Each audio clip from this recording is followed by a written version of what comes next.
So this is exciting. This is going to be my first podcast. Today I was reading an article, and the article was in Business First, Buffalo, Western New York, about the median home prices and how they've increased by close to $100,000 since 2020 in most of the major suburbs throughout Western New York, throughout the Buffalo region.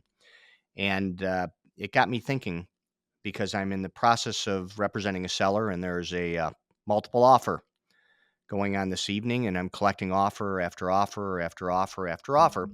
And as a listing agent and somebody that represents sellers often, I think off a lot of times buyers misunderstand the market and they grow frustrated because they've attempted to buy multiple houses and they keep losing. So I thought maybe what would help buyers in their negotiation or in their strategy is a few tips, make them understand or make you understand as a purchaser how sellers think when they're looking at multiple offers. So let's get started. I'm going to let you know that there are ultimately, when you make an offer on a house, there are going to be functionally 7 major points in the contracts that the seller is going to make a decision on. And I don't care where you are in the country, sellers are going to look at these points everywhere.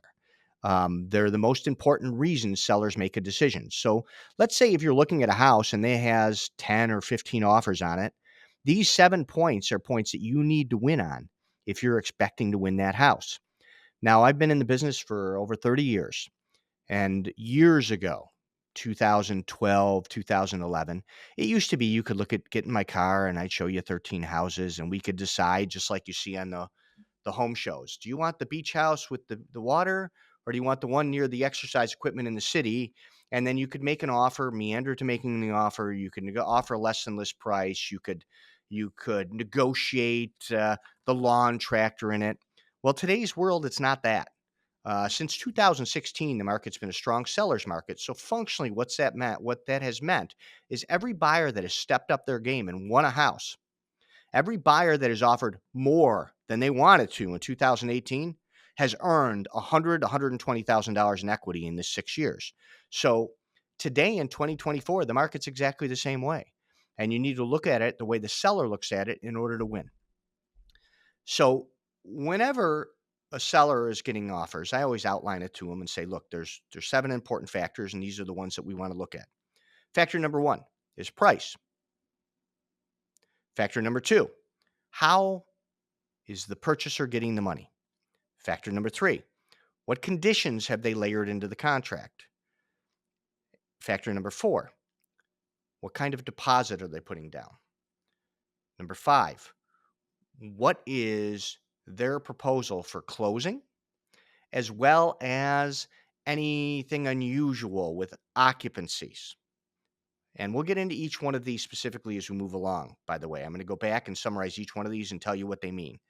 Number 6, what sort of extras does a buyer want?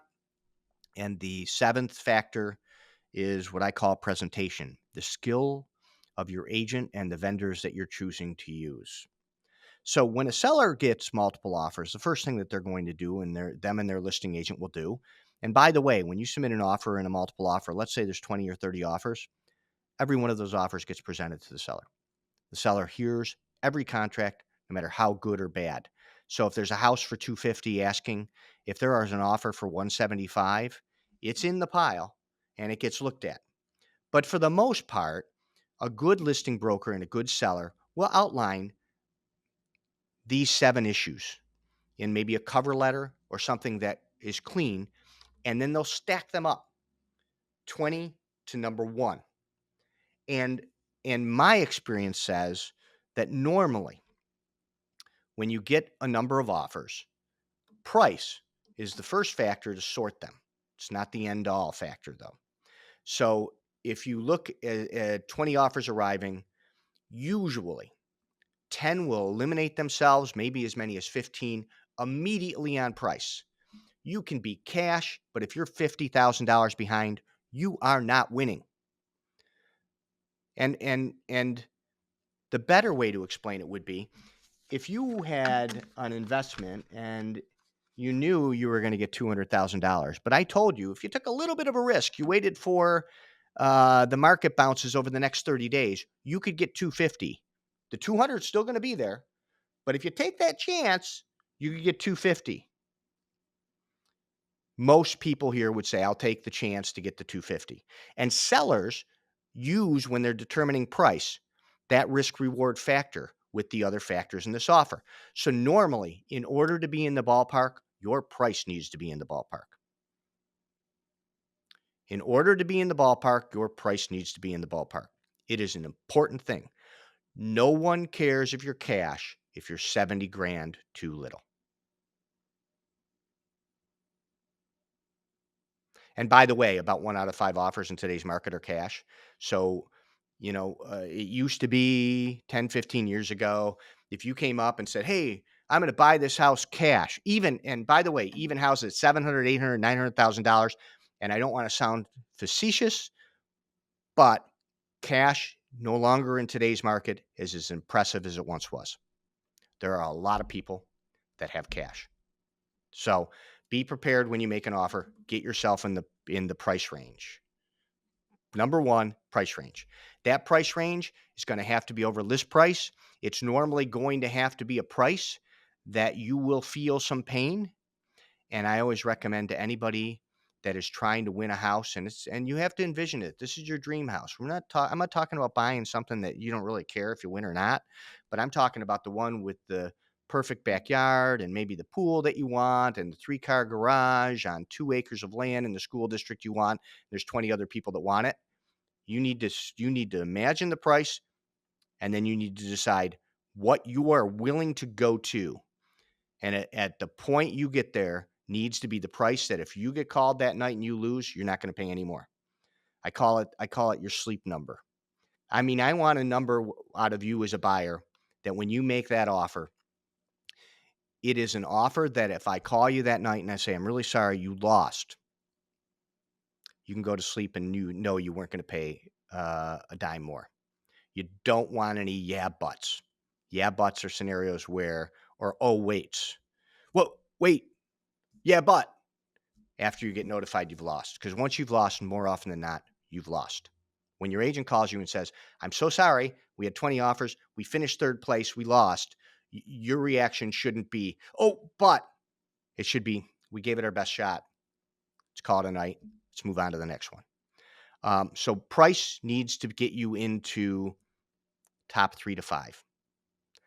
Uh, Number two, how are you getting the money? How are you getting money once you get into the running, once you get into that top group of pricing? The seller's going to look and the listing agent's going to look very clearly or closely as to where you're getting the money. If you're cash, you get a leg up.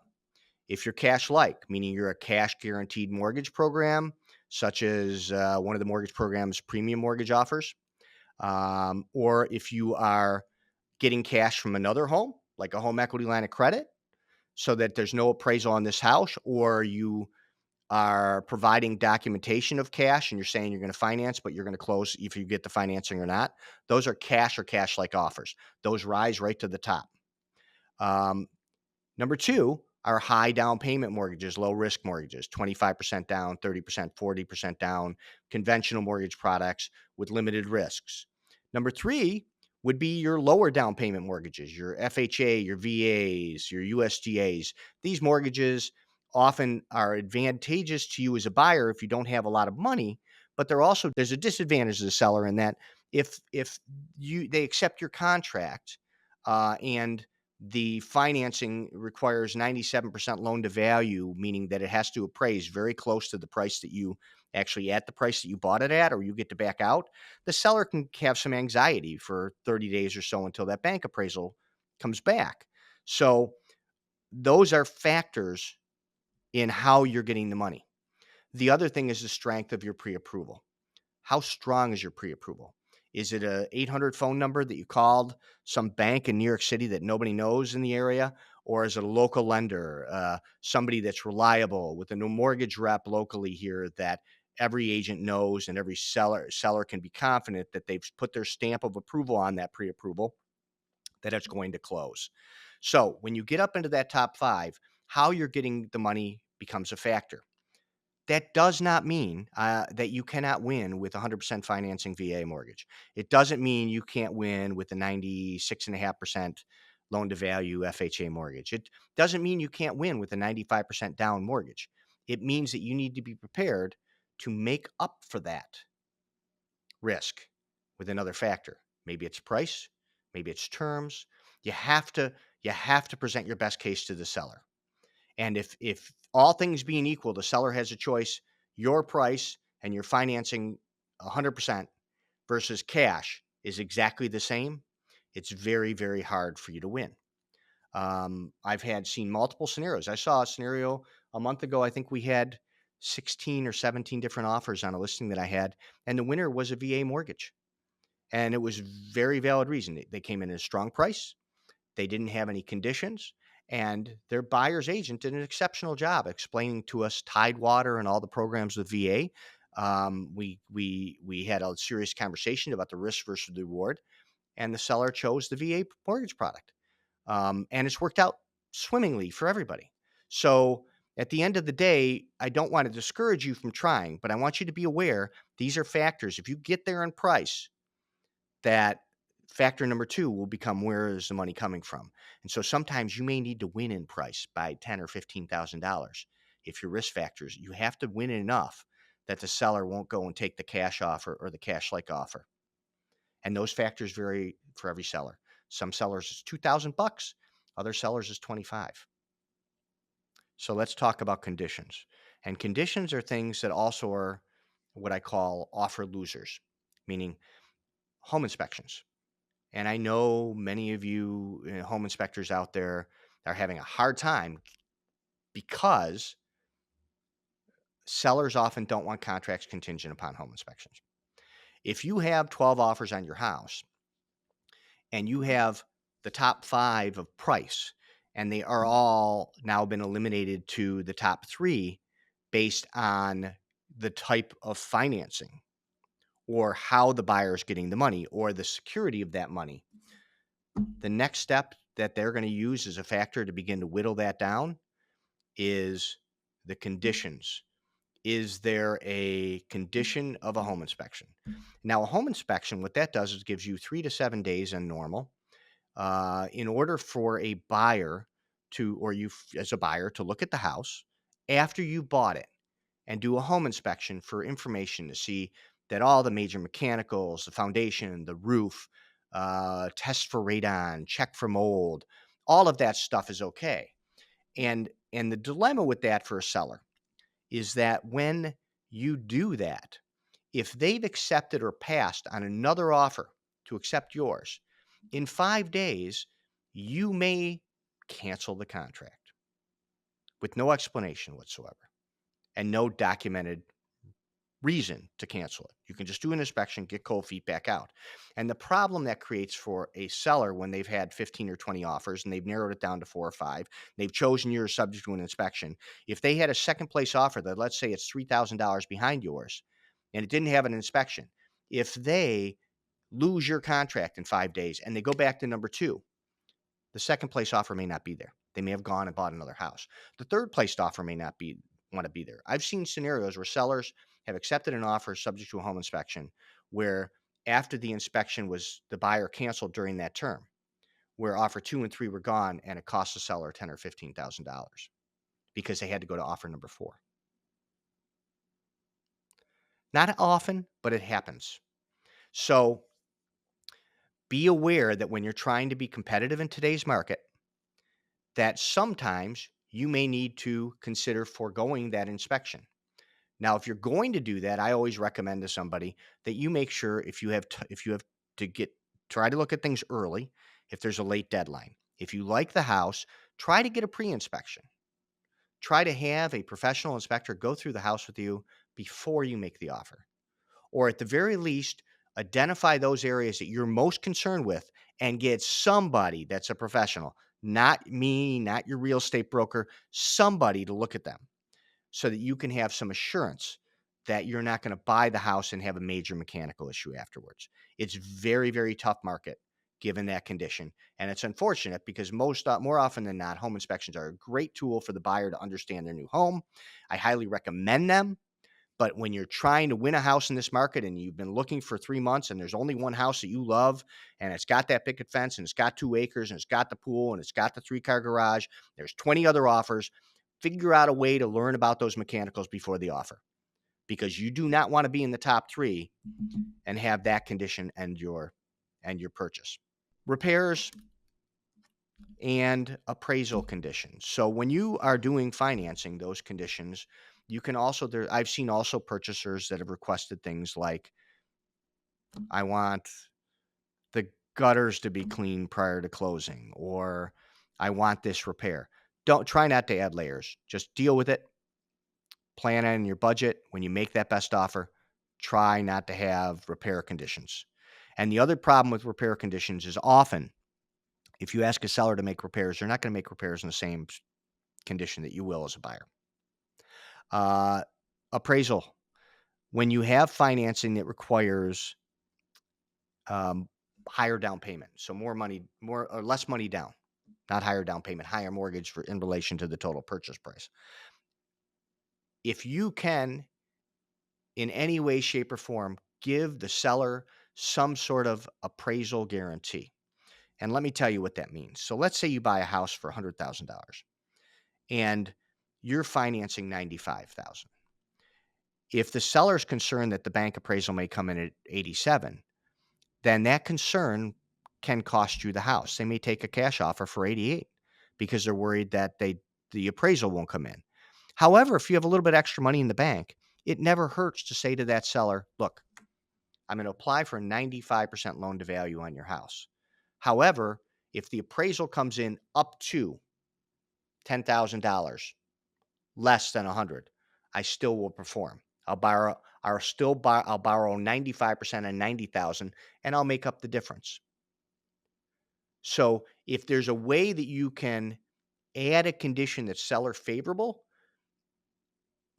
you can put yourself in a better position, especially when you're in the top 4 or 5. Deposit.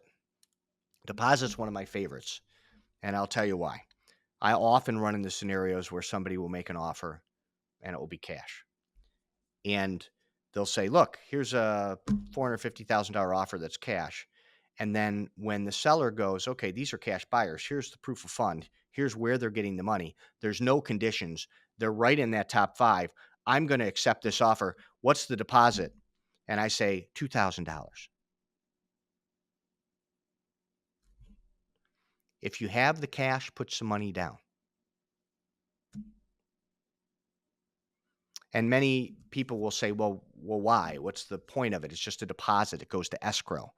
Well, if a cash buyer does not put much money down, if somebody has $400,000 in their bank account, they probably are not going to get too emotional over walking away from a $2,000 deposit. They earn that in interest.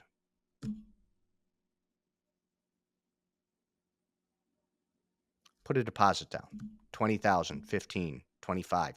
Enough the seller knows that if they jump through hoops, because they're going to do that, they're going to move, they're going to pack, they're going to hire an attorney who's going to update searches and surveys, they're going to spend money, they're going to get rid of things, they're going to give away emotional things to them, they're going to go through all these hoops. They need to know that you've got skin in the game. And I see it. I see people come in with these great offers and they put nothing down on a deposit. And you think, what's wrong?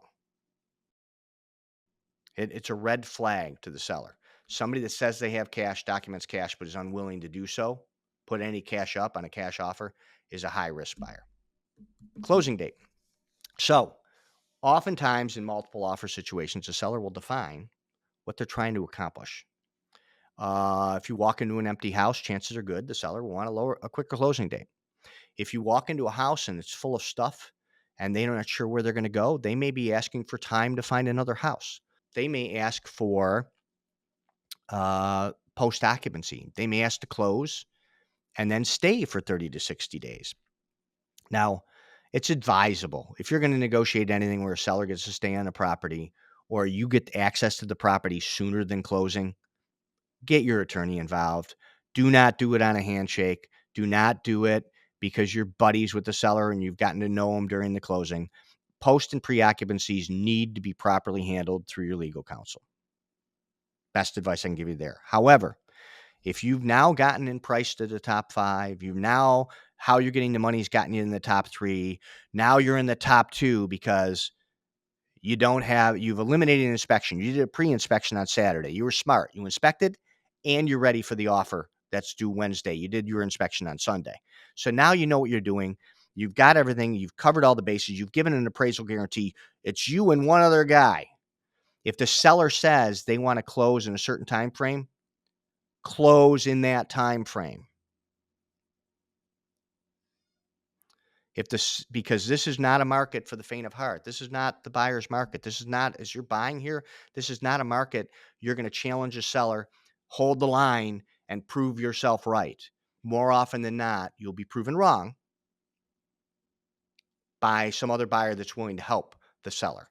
You want to be the person that is helping the seller accomplish their goals, and in return, you accomplish yours, which is getting that dream house with the picket fence and 3-car garage and in-ground pool and finished basement rec room with the man cave and the shed in the back and beautiful kitchen with quartzite countertops or whatever that might be, stainless steel appliances. And, it's, it makes sense to pay attention to what the seller's looking for. And the listing agent can tell you that. If you call the listing agent or your agent calls the listing agent, depending on what your circumstances are, and says, "Hey, what's the seller looking to accomplish here?" I had a transaction a couple weeks ago where I had a seller that didn't know where they were going to go, and the buyer rolled out the red carpet for my seller. And my seller accepted an offer, didn't drag their feet, didn't look for other offers because the buyer had offered them exactly what they needed in order to make the move. If you're buying in today's world, today's market, you need to be in a position where you start to think, what is it the seller is trying to do? And does that fit what I'm willing to pay? Does that fit what I'm willing to put down on a deposit? Does that fit what I'm willing to do with an inspection? And does that fit what I'm willing to do for occupancy, for reverse contingencies where the seller wants to take a few weeks to find something, for your lifestyle, what you're going to do, how you're going to move, where you're going to go? I mean, if that all fits, and it may be some of it you may not be happy entirely with, but the question becomes, if you win the house at the end, are you happy or are you sad? More often than not, my experience is buyers that win are happy with what they get. Buyers that lose regret what they didn't. And that's in today's market, May 20th, 2024. Maybe not in 2009's market, where there's 52 houses and you could pick and choose the 3 that you wanted because 3 of them had everything you wanted and you could beat up the seller and drive the price down. Today, that's not how it is. Today, you need to be ready. And you need to be ready to enter the cage in a cage match with 20 other people, and you need to be the only one standing at the end. And if you're not, you can go house to house to house to house to house. And it is a frustrating, difficult, arduous process. Extras. Extras is one of my favorite topics because people like to mess up their negotiation. And so one of the things I learned long ago in negotiating 101 school is your best track to win in a real estate negotiation is simple. I liken it to crossing from a beach to an island. If you have a jet ski and the water is smooth and you hop on the jet ski, you get to the island pretty quickly. If you decide to take swim and then stop somewhere else and then cut across and the weather comes in and it gets all bumpy, in a negotiation, what you want to do is you want to keep things smooth and simple. Give the seller a jet ski, get them to the island. Don't take them out over here, then don't make them swim from here to here. And when you're negotiating, if the focus is only on the math, what's the price, and not on that, you also want their tractor or you want their used lawnmower that's worth $650, or you're asking for the dining room chandelier that their kids gave them. That is not what you want the conversation to be about. You want the conversation to be about whether or not they want to accept your offer, yes or no. Not, well, we'd accept your offer, but you're asking for the chandelier and the lawn tractor. Or one of my favorites is the house with a lot of property that has the John Deere tractor with all the extensions and the parts. Oftentimes buyers will come in and say, well, this is 40 acres. I'm going to ask from my office, offer his John Deere tractor or her John Deere tractor. Those things are a lot of money. And oftentimes buyers underestimate what they're worth and will literally lose a deal over equipment because the seller is so attached to that equipment and what they spent for it 10 years ago that they will not think about. As soon as you say, I want his tractor, this is nope, nope. There's not another conversation in that presentation. It's over. As soon as you say you want a built-in bookshelf, the seller is asked that their 8-year-old maid and his, well, maybe 15-year-old maid in shop class and said, I love you, mom, on it, and put it there. Don't ask for it. If it's not offered, don't ask. If they don't offer their washer dryer, don't ask. I've seen more problems in sales and transactions and closings over little things that have no value in the long run than actually the price negotiation. So when I say I've learned in negotiation class long ago, keep it simple, keep it straightforward, and keep it about the money. Don't let the sellers who you're presenting to be presented with a dilemma that creates emotional turbulence. And you don't know what will cause it. If they say they want their window treatments, don't ask for their window treatments. If they say they want their dishwasher or their washing machine would be a more uh, better because the dishwasher is often included or because they're attached. But a washing machine, don't ask for the washing machine because you need a washing machine. If you want to win, keep it simple and smooth. Make the seller not feel any distress over something that may be important to them that you don't know, right? After you got the contract and you bought the house, ask your agent, or if you're dealing with the seller or whoever you're dealing with, ask them to ask if they'd consider selling the washing machine. Sometimes the seller will say, I'll just leave it for you. But don't ask if they haven't functionally offered it up front because there may be a reason that you don't know. And it can create, just instead of that straight track to the island, which is from the beach to the selling you the house, it can create this veer off. And then all of a sudden you're out shark infested waters, not knowing why the seller's reacting negatively to your offer. And the last, and I don't want to undersell this at all, but it's item 7, is the presentation. So often I will face, and I'm dealing with it today. I have a house in Depew that I've got already. Our deadline's 5:00, and I already have 12 offers. And I've gotten a couple agents that have reacted, I guess, negatively over the seller's rules of the negotiation. And and they're not going to win friends or influence people on this by filling out a feedback form and saying something snarky about the house or about the fact that there's a deadline or presenting an offer with a demand and take my offer or else I'm taking it away in an hour. The presentation is important for a variety of factors. One, who's your agent? Are they professional? Are they reliable? And it goes a long way. If you have a good agent and the seller and you got to be in the running with price, you got to be in the running with terms, you got to be in the running with all that stuff. You got to be right there neck and neck, and it's tied neck and neck. And there's one factor that's going to make a difference. Oftentimes a good agent that closes everything, meaning that the reputation in the market is that buyer that comes in with that agent's going to close it. We'll get a leg up.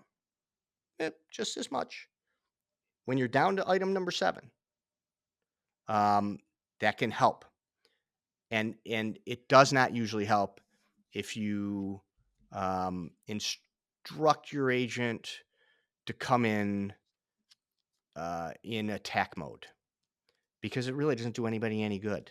As a seller's agent, I just want a buyer's agent that's really positive and professional.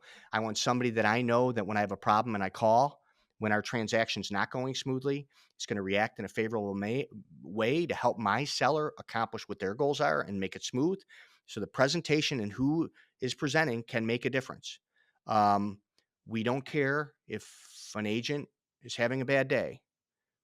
That doesn't mean it should be taken out on the seller of the property, and it can reflect poorly on you as a buyer. Number 2, who's your lender? So if you're borrowing money, it is important to understand lenders have reputation scores in the market. And I'm not going to disparage or give a big, positive to anybody specifically here. However, I know that all things being equal, the price is the same, the financing similar, there's no inspections on both, they're neck and neck, they're both the exact same number. If one is with a reliable, competent mortgage company, broker, then there's a bunch of them in Western New York, broker, bank, a representative of that company that answers the phone when the agents call and need a response, or when you call and have trouble, that one gets a little bit of an edge. All of that stuff adds up to making a winning offer. So remember, offer the best price or close to the best price. Document clearly, how are you getting the money? And if there's ways you can increase how solid that is, it's helpful. Eliminate conditions that create contingencies for the seller. A house to sell, uh, extra home inspection, um, extra conditions like you want them to, I don't know, seal the driveway. People add conditions that create problems, contingencies that the seller needs to jump over. If there's a contingency, it's a contingency. There is no, I promise it's not going to impact the transaction. Contracts overrule everything. As soon as you put that in writing and there's a contingency there, the seller cannot be advised to look at it any other way than a contingency. Deposit. Make it a good one. By the way, deposits, there are ridiculous deposits. Here's $100,000. That's ridiculous. There are low deposits. Here's $100. That's ridiculous low. There are good deposits, $5, $10, $20,000. Those are good deposits, right? 25. I've seen them as high as 40. I've got one that's 40 now. I've seen another at 50. It becomes too high. Becomes like, all right, now it's not securing anything anymore. It's just putting money in an escrow account, but don't make it small.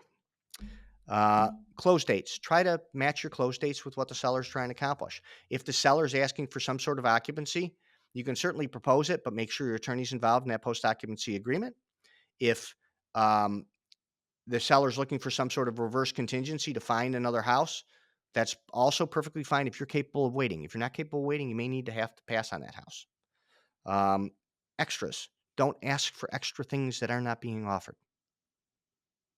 Don't confuse the issue, which is you are buying the house. You're not buying the dining room table. Buy that later. If the seller's selling it, buy it on Facebook Marketplace. See if you can negotiate that later. Do not negotiate that into your contract. And presentation. Try to find somebody to represent you that is reliable, trustworthy, has a reputation in the community. Try to find a lender with the same sort of thing, somebody that maintains professional decorum on a regular basis, somebody that is friendly and gets stuff done. I call it complete your circles. And that will be an episode here about real estate transaction coming up. probably my next one about completing your circles, because real estate transactions, there's a lot of promises and there's contracts. They're two different things. And so you always need somebody that delivers a contract for you in the presentation that that completes the job for you and completes the job for the seller. Not just, here's the contract, it's done, I'm tossing it off on somebody's desk, you won't hear from me again. You need somebody that's going to keep working all the way through. And that's just as important with the lender. So if you get to the top 5 in price, you get to the top 3 in terms and conditions and money, you get to the top 2 in the deposit, you give the seller what they want, close day occupancy, you don't ask for any extras, you don't screw anything up, and you've got a professional team working for you, agent, attorney, and bank, you will win. Otherwise, you'll be in this market still. So thanks, everybody, for listening to the first podcast. Hopefully you use some of this, I guess, tough talk on how to win as a buyer in this market and go out and get your dream house. Thank you so much for tuning in to You Own It. Don't forget to take a look at the show notes for any resources mentioned during the show. And if you haven't already, be sure to subscribe on YouTube, follow us on your favorite podcast apps, and turn on your notifications so you have access to the latest and greatest. All of our social channels are clickable in the show notes as well. I'd also like to remind you to check out our website, c21jerry.com. There you'll find more info on me as well as my latest listings for all of Western New York. Thanks for tuning in. Remember, through any big decision, you own it.